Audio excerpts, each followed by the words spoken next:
Looking for a great gadget? Our selection of the latest gadget reviews will help you find the ideal drones, GPS devices, toys and more. Also the latest reviews on laptop, mobile phone reviews, tablets, cameras and other gadgets reviews. Please like and subscribe to our channel and click the bell icon to get new video updates. Amazon Fire TV Cube Review. The Echo Fire TV Hybrid is getting a refresh, and going abroad. The Amazon Fire TV Cube is the most premium and feature-packed model in Amazon's range of Fire TV streaming devices, and it just got a much bigger audience. The Fire TV Cube, previously only available in the US, is now set to come to Canada, UK, Germany, and Japan too, with a new refreshed model boasting 4 times the processing power than its previous iteration, and, finally, support for Dolby Vision, even if the shape and external design remains unchanged.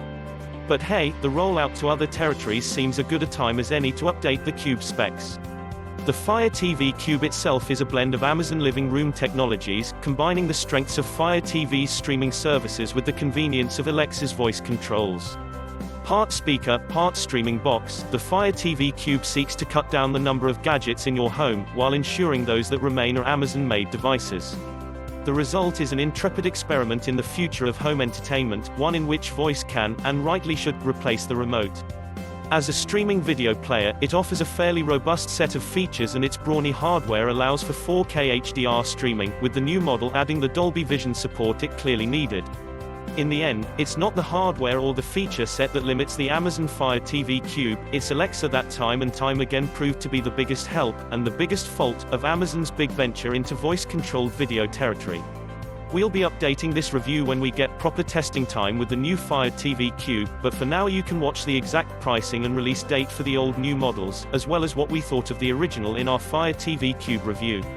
The current Amazon Fire TV Cube model is available in the US for a price of $119.99, around £90, 160 Australian dollars, having launched in June 2018.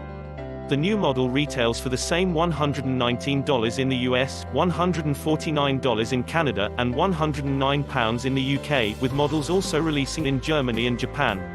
It is currently available for pre-order on Amazon, and will start shipping to shoppers on October 10th, though the Japanese release has been pushed back to November 5th.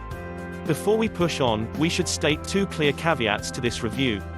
The first is that, while much of this review will focus on the usage of Alexa and how it compares to the traditional experience of using a remote control, it's worth noting right up at the top that the Fire TV Cube does, in fact, come with a remote, with the refreshed Cube model bundling in the new Alexa remote. That means no matter how frustrated you are with Alexa and its ability to help you navigate the confines of the Fire TV OS, at any time you can simply pick up the remote and use the navigation buttons to get you where you want to go. The second is that Alexa, being the marquee feature of the Fire TV Cube, is available on almost every current model of the Fire TV and Fire TV Stick via the voice remote, both of which are available for less than the slightly expensive Fire TV Cube. Those 2 key points are easy to brush over in the race to evaluate Amazon's voice-first technology. Reviewers are keen to berate, praise and critique the Fire TV Cube, but realizing that its marquee feature is found elsewhere for less and that a remote can, and will, often be a more pragmatic option over using voice commands help put the player in perspective.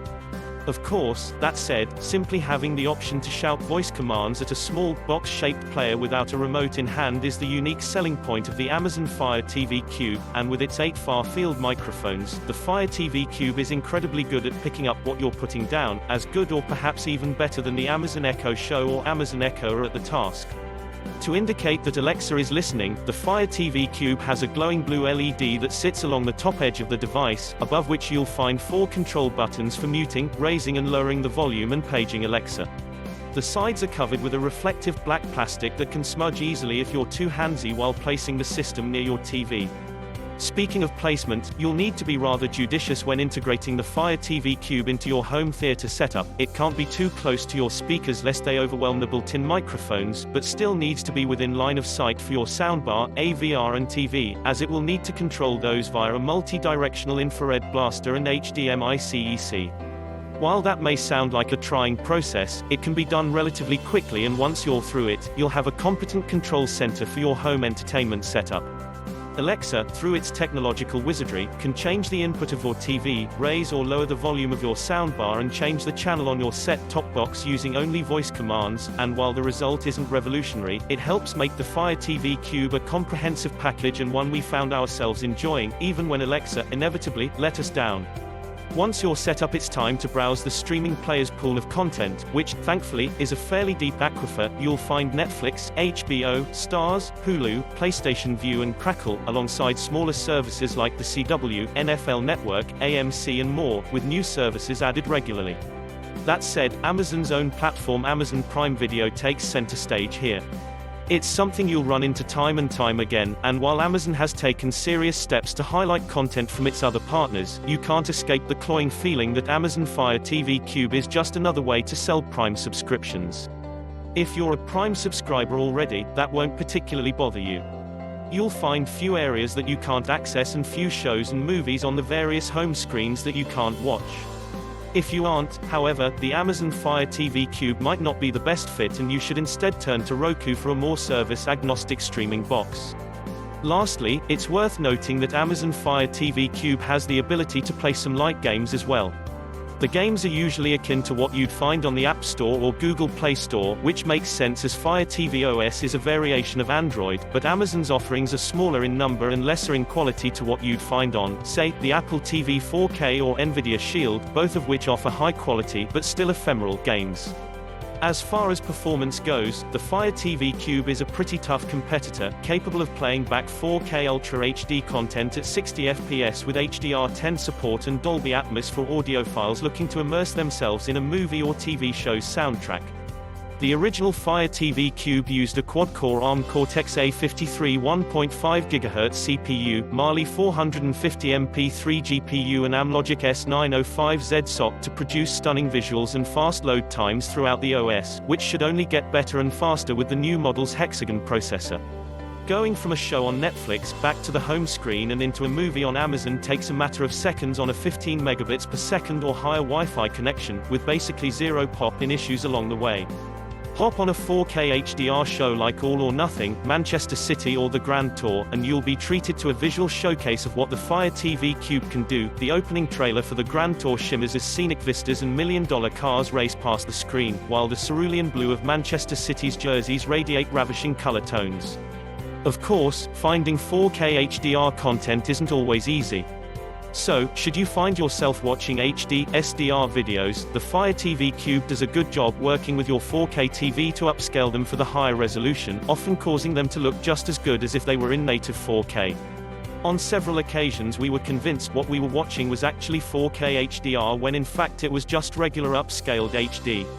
This happened while watching All or Nothing, All Blacks, which stunned us with its highly accurate colors and expanded contrast. Of course, all of this praise comes with two huge caveats. The first is that, because the Ultra is a 4K HDR streaming device, you actually need to own and use a 4K HDR TV. This sounds silly, and yet there will be a number of people who buy an Ultra expecting 4K HDR performance on a 1080p TV. Trust us, it happens. The second is that you're going to need that 15 megabits per second or higher connection to watch videos in 4K HDR. You might be able to scrape by with a little less than that, but if the Fire TV Cube detects a much slower connection speed, it won't feed you 4K content.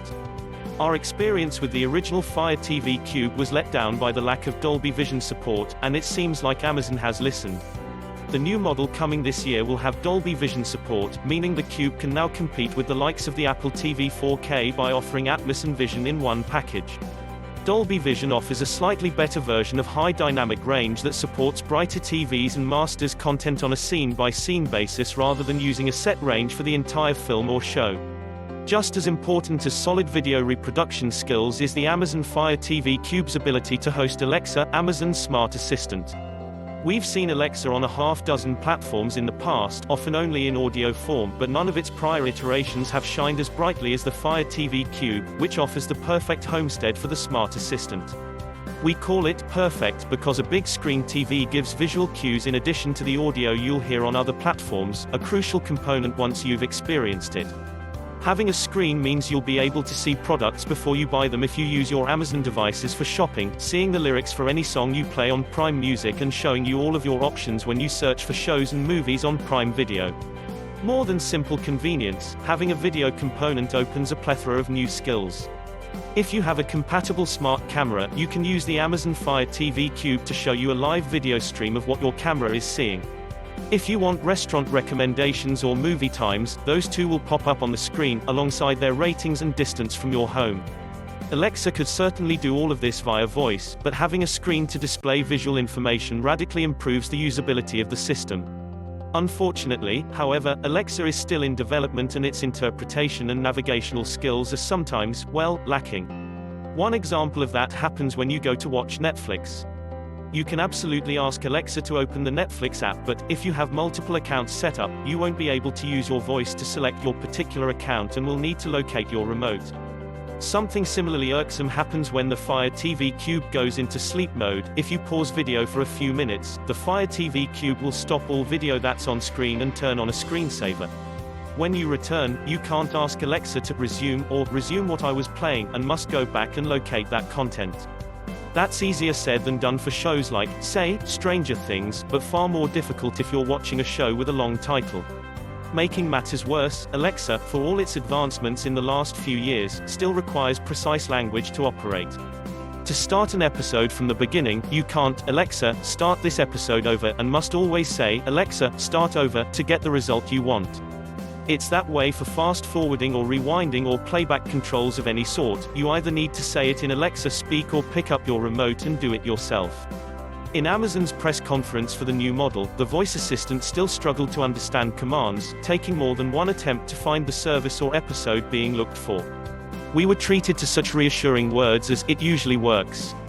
All of this happens on top of Alexa's usual misinterpretations and foibles. Asking questions outside of basic trivia can still often lead to the feared response of, "I don't know how to help with that yet," and sometimes even total non-responses to inquiries. It's not that Amazon's competitors, Google Assistant and Siri, don't have these problems. They do, but they feel more pronounced here than on any other platform. Amazon is obviously working on its smart assistant all the time, but some more headway needs to be made before being beyond criticism, and that includes the new incoming Fire TV Cube Model 2.